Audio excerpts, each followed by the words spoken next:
Okay, chapter 10 deals with all of chapters 1 through 9, but for the rotational motion of an extended object. That's an object that doesn't exist as a point particle at one position in space.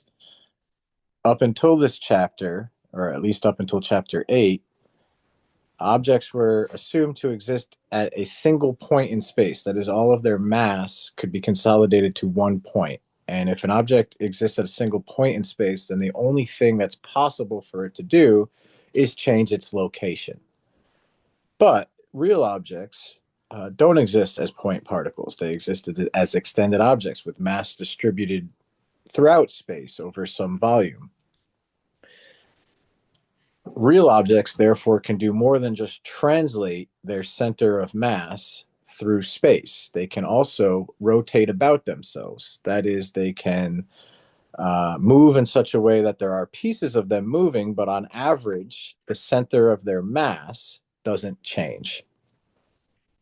Um, to begin to kind of put together the cause and the effect associated with rotational motion, which relates back to torque, we have to complete our picture of rotational kinematics. So when we talked about rotational kinematics before, we dealt with angular representation of motion. That is motion in polar coordinates described by an angular displacement and a radial distance from an axis of rotation. So the dot in the middle there is our axis of rotation. The dashed line that's supposed to be a circle describes the trajectory of our motion. Right, so we have a radial distance, and then we can sweep some angle. And for that, we learned that we had an angular position, which could lead to angular displacement if that position changes. There was an angular equivalent of velocity, which is the angular displacement divided by the amount of time required to make that displacement. And what we're going to get into now is that there's also a tangential angular acceleration, which would then be equal to the change in your angular velocity divided by the change in time. This is going to be the focal point of the beginning of chapter 10 and how we then unravel all of chapters 1 through 8 for rotational motion. So if we have an angular velocity in this direction, then we've already learned that we can relate the angular quantities to their translational equivalents. That is, if you have a change in angular position, you can relate that to an amount of distance you have traveled around the circle, something known as the arc length that we called S. Right, so this would be S. That's a distance of travel. And if you want to relate delta theta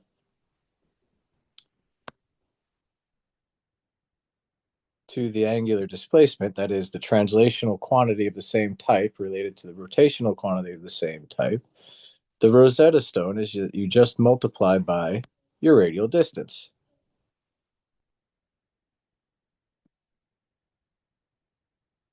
And so what you'll notice then, and this you can try this on your own, is when you have an extended object that completes a circular trajectory or a rotational trajectory, uh, pieces of the object that are located further from the axis of rotation will undergo a greater distance of travel for the same angular displacement.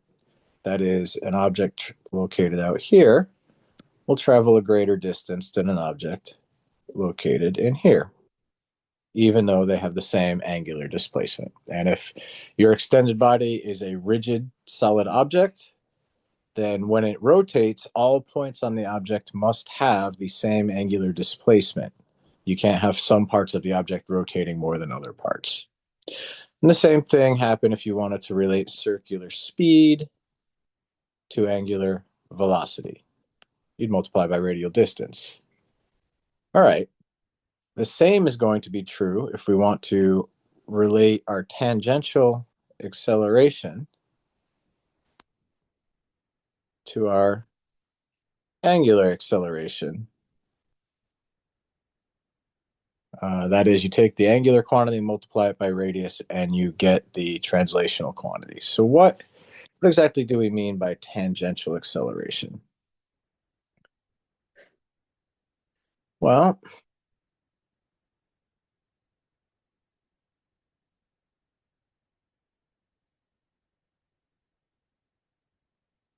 say we have an object located here at some time. If it's traveling on this circular trajectory, then it will have a tangential velocity.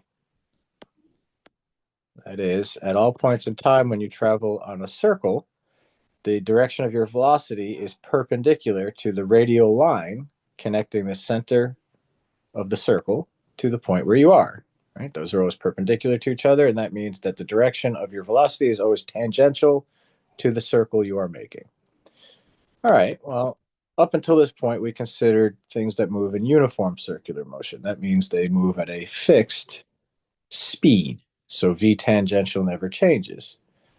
But that doesn't have to be the case. Things can travel in a circle and speed up or slow down. So if that was the case, you could, in some time period over here, you could be speeding up.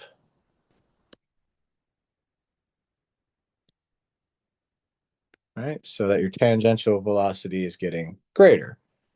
In that case, you would have an angular acceleration. That means in a certain time period, you'll sweep a certain angular displacement, and if you allow time to keep progressing, you'll sweep a greater angular displacement. And that's what we mean by alpha. Alpha is then an angular acceleration. The size of your angular velocity is changing with time. All right, so that's all fine. And that's the kinematics, and the alpha is the only new one.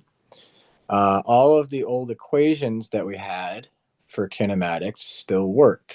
That means you had equations that said for constant velocity,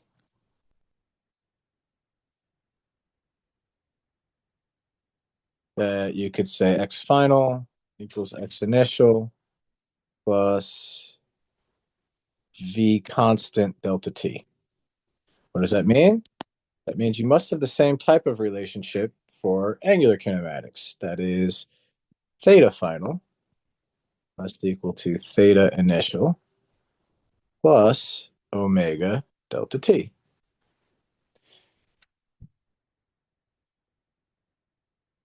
You also had constant acceleration equations.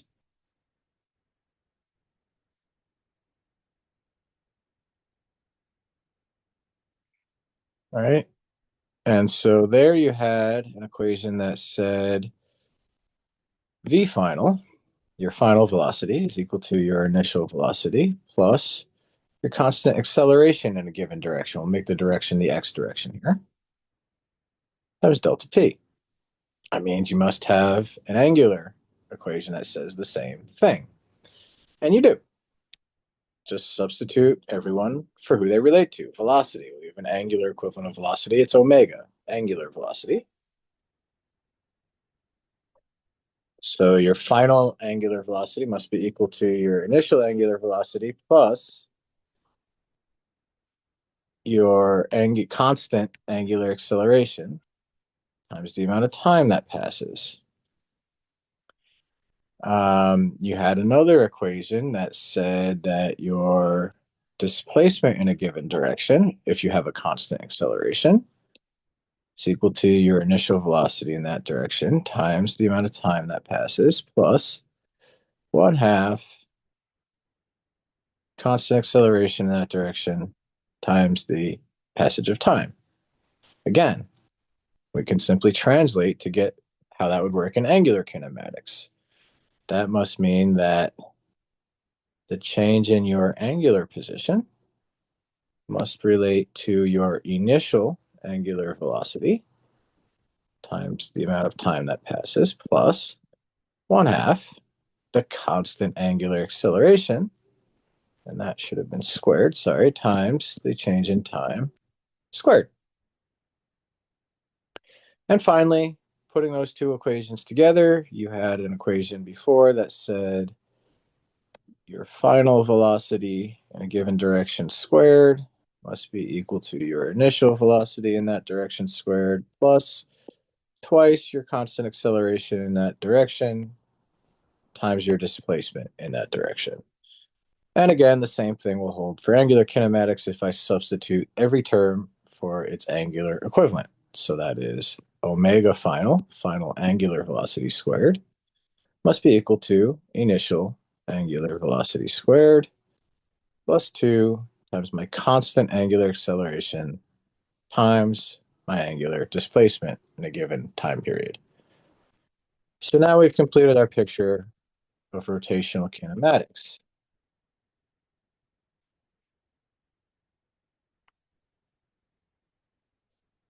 Okay. What causes this, right? If we remember back to our translational stuff, if something is going to accelerate, it means that there must be a net force acting on it. And we had Newton's second law. So that F net equals ma. Well, if we have an angular acceleration, then at any given time, we must be having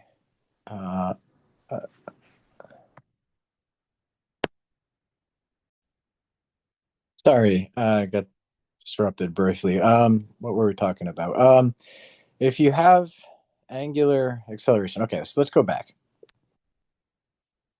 When we talked about circles in the past, we talked about them having constant angular velocity, which is to say constant circular speed.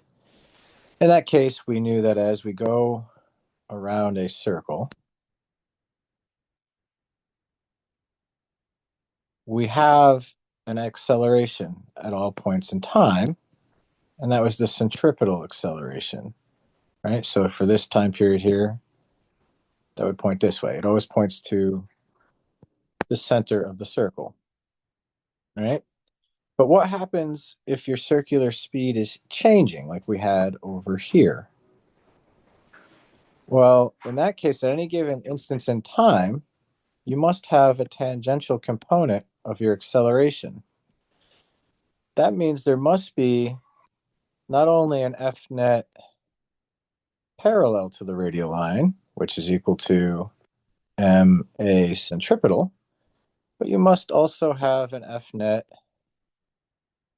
perpendicular to the radial line, that is tangential to the circle you make, and that would be equal to ma tangential. Well, we already have over here that the tangential acceleration can be related to its angular equivalent as alpha times r, where alpha is the angular acceleration. All right. Okay. Okay, so now let's review what we already learned in chapter 9 about torque.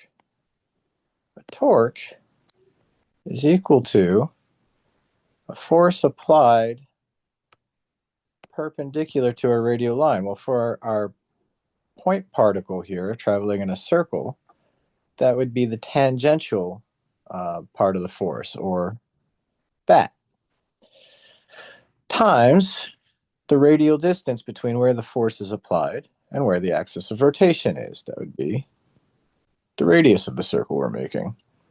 So now what we can do is we can put both these things together, and we can understand that this F net perpendicular is our perpendicular force, which means tau would be equal to m alpha r, that's F net perpendicular, times r. Or, to simplify, we can write this as m r squared, put that in parentheses, it'll become clear why in a second, times alpha. And we're starting to see that there's something emerging that looks like Newton's second law, meaning we have tau. That's something like the cause of an angular acceleration. is equal to mr squared for a point particle times an angular acceleration. So F net equals ma, looks something like tau net equals something times alpha. So the question is, what's that something all about? And does it matter what our object looks like? And it does. So the case we just worked out is for a point of mass located some distance from an axis of rotation. But what happens if we have some extended body? That whole thing has mass throughout it. There's mass here, here, here. All these points are mass everywhere. Here's maybe an axis of rotation in the middle. Well, how would we deal with the whole object if we treated it as one entity rather than dealing with every single point of mass, which would be impossible because there's infinite points of mass? Well, as a simple approach, we could say, okay, maybe we can divide this into kind of three equivalent chunks of mass, where one is located here, has mass one is located here, has mass two, and one's located here and has mass three, right? In this case, each of these points of mass would have some radial distance. You'd have R1, R2, and R3 between where the mass is located and where the axis of rotation is. And if this whole thing is rotating this way, then we can do the calculation over here, and especially if there's alpha rather. So not only is it rotating, but it has an angular acceleration. Then for each of those points, I can calculate what tau net would be. Tau net 1 would be equal to m1 r1 squared times alpha. And tau net 2 would be equal to m2 r2 squared times alpha. Tau net 3 would be equal to m3 r3 squared times alpha. Now, something has to be true for these alphas. Since this is one object rotating as one thing, every point of mass must be rotating in the same way, meaning they must have the same rotational velocity at any given point in time, and therefore must all have the same angular acceleration. So if I wanted to calculate tau net for the whole thing, so tau net for the whole thing, it would be the sum of these, meaning I would have the sum of m I r I squared, where I is equal to 1 to whatever, could be infinity, right? And then all that would be multiplied by a common alpha. And so this thing here, we give a name to. And we call it the moment of inertia. And it will always have a relationship that has a mass and a distance of some kind squared. So it will always have units of kilogram meters squared. And on your test, there's going to be a table. Table will have all sorts of different shapes, like a cylindrical disc rotating about its center, or a rod rotating about its end, et cetera, et cetera. And on that table, for each type of rotation for each type of object, it will tell you how do you calculate I based on what you know about the object and how it's rotating.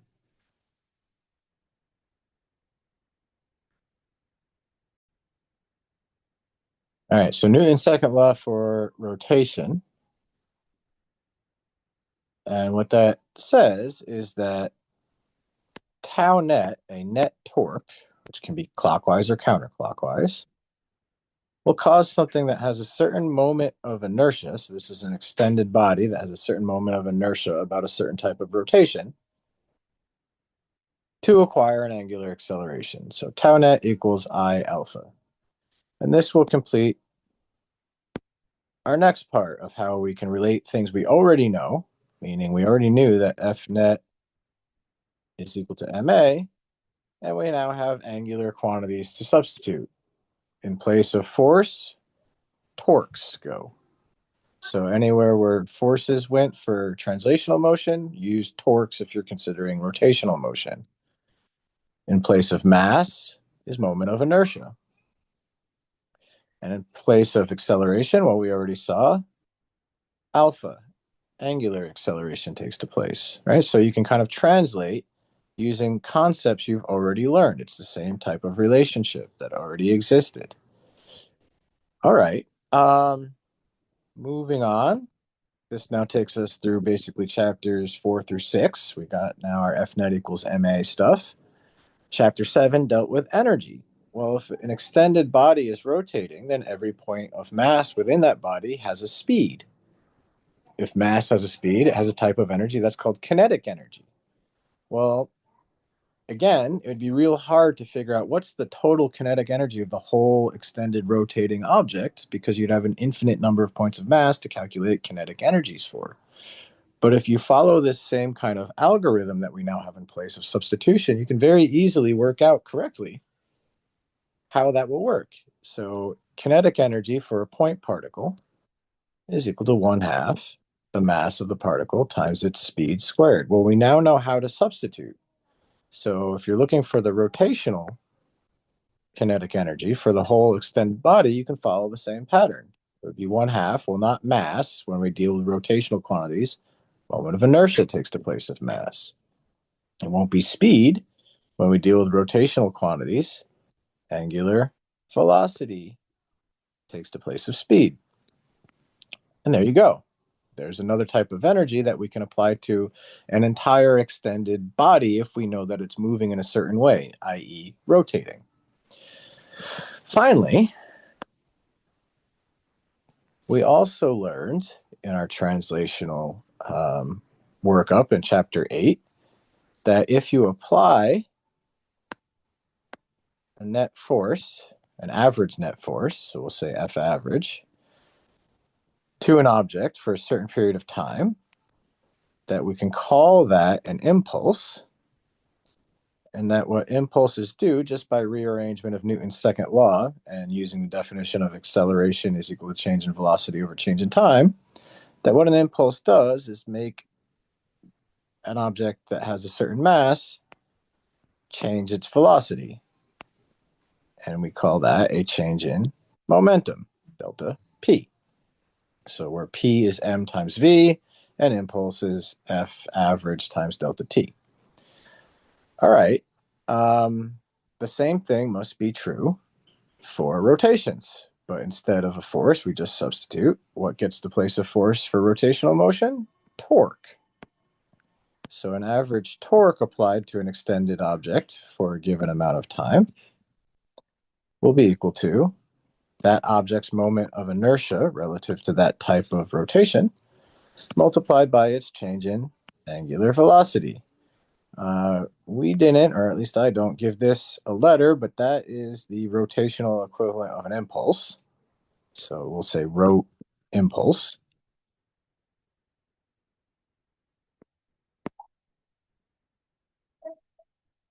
And this must be the rotational equivalent of momentum. And that would be delta L. We'll call momentum L.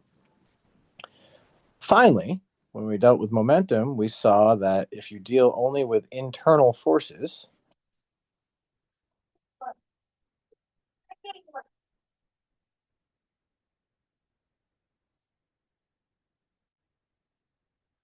that in that case, momentum must be conserved. That is, the total momentum of a system of colliding objects at some initial point in time will be equal to the final momentum of that system at some later point in time.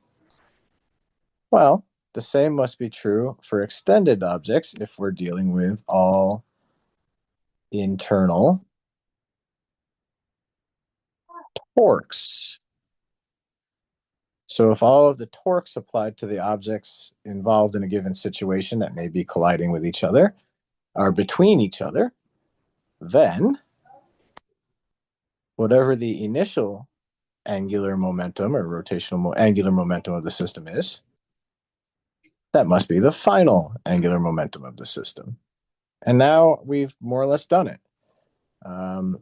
We have all of chapters 1 through 8 for rotations. And they all obey the same exact conceptual framework as we worked out through the remainder of the semester.